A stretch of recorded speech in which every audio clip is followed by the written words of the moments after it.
started today? It's great.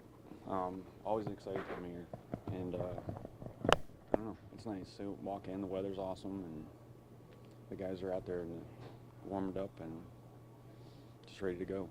You've done it so many times. Does it get old doing the fundamentals and starting from scratch every year?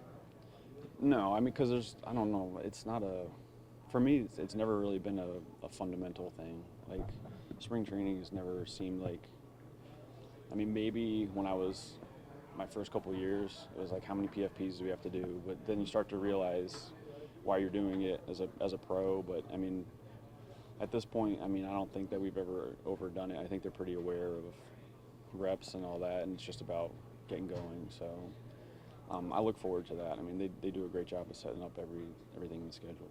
At this point in your career, at 40 years old, how do you attack spring training? I don't. I mean, I'm more aware of attacking the off season. I think that's where you have to be more aggressive. If you're doing it in spring, it's too late. So spring is more about, like, managing your workload, making sure that you're not overdoing it early, and you're just getting your reps in and making sure that your arm's working right, your body's working right. Because, like I said, by the time you get in this locker room, everybody in here has been working all off season. What's been something you've kind of looked at and say, I want to improve on going into this season? I don't know. I mean, I guess I can look at last year, some of the things that I need to improve on for my season. Walks were a big thing, getting ahead early, big thing. But really, like, my stuff was there. My delivery for the most part was pretty good. I mean, I'm still able to produce spin and speed pretty well. I think, though, last year there were some things that I was tinkering with, and definitely one of those things now this year is going to be just making sure I'm more aggressive in the zone early. Can you quantify what it's like to play for a guy like Schnitt? No, I can't quantify it. I mean, I can describe the feeling that you get being around someone like that. Because I've been fortunate enough to play for a lot of good managers and just be a part of really good clubhouses. And I mean, he's done a phenomenal job. Just easy to talk to. Just been in the game for a really long time. Really cares about his guys. Knows the room well. Knows the feeling. Says the right things. Just cares about people. And I think that's something that I've grown to really appreciate in coaches and managers as my time has gone on. Is just like how good of people they are, and Snit's one of the best. What can a guy like Sale bring to this organization? I mean, watching him in person, watching him over the years do his thing, he's been one of my favorite guys to watch. I think knowing him, the little I know of him, a different feel, different vibe to the staff and to the team. I mean, you watch him on the field. He's aggressive. He's fiery as a competitor, and that's aside from the stuff. That's aside from the physical talent. I didn't get a chance to watch him much the past couple of years. I know he's had some health issues and out of league, out of division, but I'm really excited. I'm really excited to see him in that uniform. I'm excited to see him throw his pens and then finally into the game. You said the word aggressive. When you have a guy like A.J. Mentor, day one yesterday or day zero, saying it's World Series or bust right from the get-go, why is that important to set that mentality this early? Because you have to have a balance in the clubhouse. You have to have the right group of guys to do something special. You have to have a special group. And I mean, I think that we've had an extremely special group here since I've been here in 21. I think that every year we've been a World Series team. It's just when you get to those, you're in a 5-game series, you lose 3 and you're out. It's tough because you play 162 games.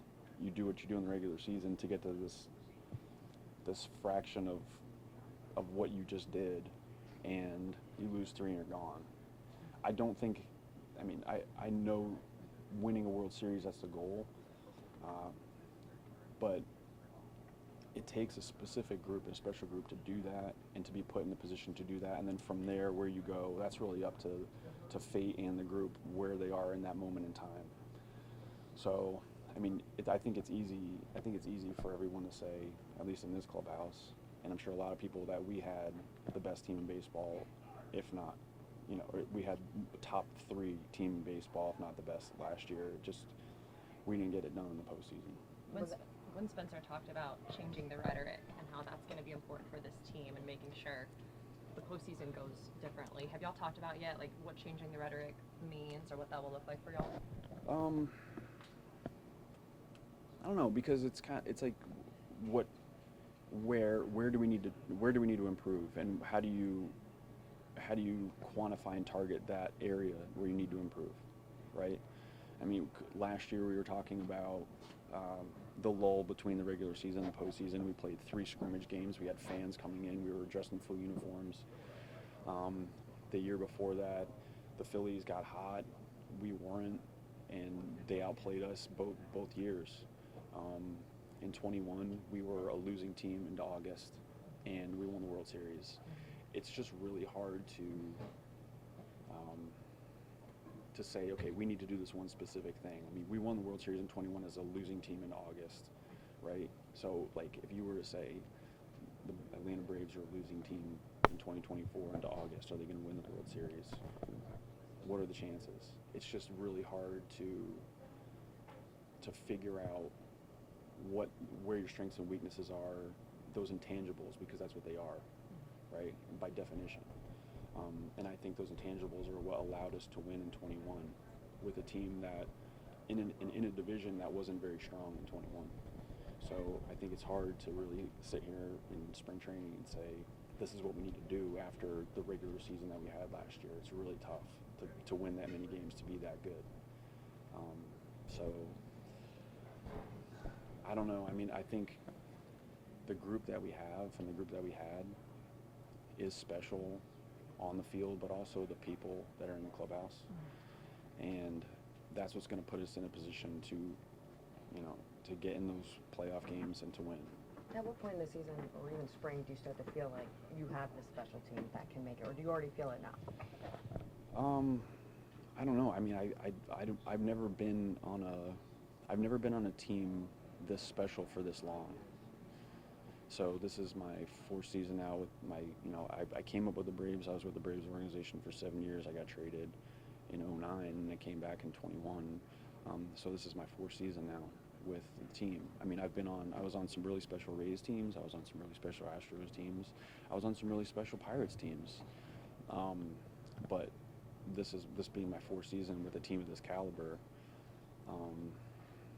I don't know. I mean, now that I'm so familiar with the guys in the room and the core of this team, that's what gives me confidence. And that's what I look forward to. I come in and I see the guys. I don't really see them as ball players. I see them as people, and they're just really talented, good people. Would it be fair to say if it wasn't another playoff run into the World Series that it would be defined as a disappointing season for you guys? It's always, I mean, being in that room, you know, I've been fortunate to be in those rooms where, you know, you look around the room and everybody's heads down and everybody's just everybody's defeated, you know. In that moment, it's like you do so much and you come so far together, and then for it to end that way. And I mean, that was one of several times where I've been in those rooms. I've looked around and you just see the heartbreak.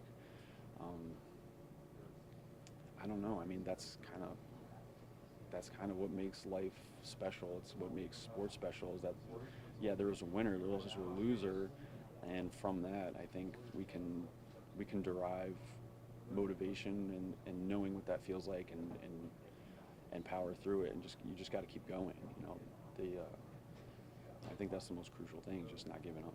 Was there something that you took for granted your first spring training that you appreciate now, later? I mean, I would say I took a lot of things for granted,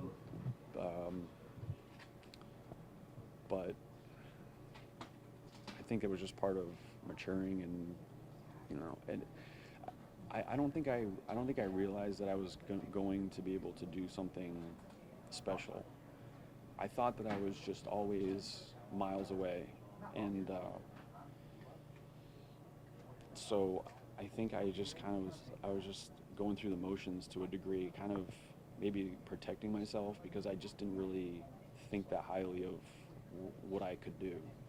So I always felt like I was just along for the ride, kind of. And